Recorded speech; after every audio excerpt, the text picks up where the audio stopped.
The Witcher 2 Assassins of Kings Enhanced Edition for the Xbox 360 offers great visual graphics, awesome combat system, great gameplay, and a leveling up system that works, also having an unforgettable storyline that'll keep you wanting to get to the next chapter more than ever. I've been playing this game for a good week now, almost about a week, and I just can't put it down. The game is great. The combat system is awesome. It involves a very difficult combat system that can take some time to get good in and to grasp, but once you get it down, it seems as if you're cutting right through the enemies, but not in a bad way, in a good way. See, the game, it has such a fair difficulty that it keeps you wanting to utilize every little aspect of your character, from his swordsmanship to his alchemy to prepare before difficult battles, drinking potions, upgrading your swords, all sorts of things, including using plenty of different magic spells. I think there's 6 in the game, and all of them are really well designed and really helpful, and you usually want to use most of them. My favorite is Ignite, which is the one you saw me using just then, with shooting a little fireball.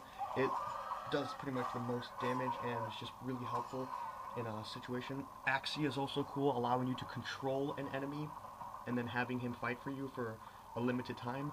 Real helpful in crowd control situations, because most of the other enemies will attack that target, leaving you able to attack them and expose them. But enough about the magic and everything else. The game offers so much, and there's so little I can say in the little amount of time I have. So I'm going to get right to the point. The graphics are fun. The graphics are great. The gameplay is fun. The storyline is awesome. You play as a Witcher, Geralt of Rivia, who, I'm not gonna, don't worry, spoiler free, he ends up getting himself into a little bit of trouble and having to go out of his way to pretty much clear his name and do all sorts of things, meeting people along the way, having difficult choices that you can pretty much change the way the story goes on. Later on in chapter 1, you'll be decided to either help out someone or give another guy a sword, and it basically depends what you do in chapter 2. Once again, spoiler free, one section though, if you do one thing, you go with one person to a whole new city with whole new missions and everything to do. But if you do the other thing at the end of chapter 1, they throw you into another person's whole story and everything. And it's really fun, and it's definitely going to make you want to play the game twice just to see the other story unfold. It's the same story, but just in different ways. And I think the way I'm going right now is pretty fun. I'm liking it. In fact, I want to get this review done with so I can go play the game right now. I literally have it just up there on my screen, and I want to go play it right now, but I'm here having to do this review for you guys. But the game has real difficult combat. It involves using a lot of stuff, and once you pick it up, you can pretty much master. As you see right here, I'm getting my butt kicked pretty hard, but it's okay because you just want to utilize your whole arsenal. You want to dodge, you want to attack, you want to know when to block, when to do a riposte. It's pretty difficult, but once you get it, it's real fun, and it involves you wanting to... The battles last a lot longer. People who play other RPGs, such as, I don't know, Skyrim. I'm not bashing Skyrim, I love Skyrim to death.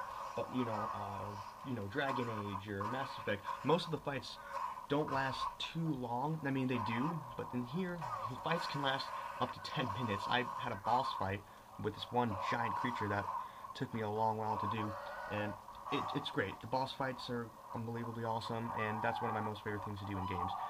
Another thing in the game, the sound is great. The soundtrack is beautiful. I put it on my iPod. I've been listening to it all week long, and the voice acting is great.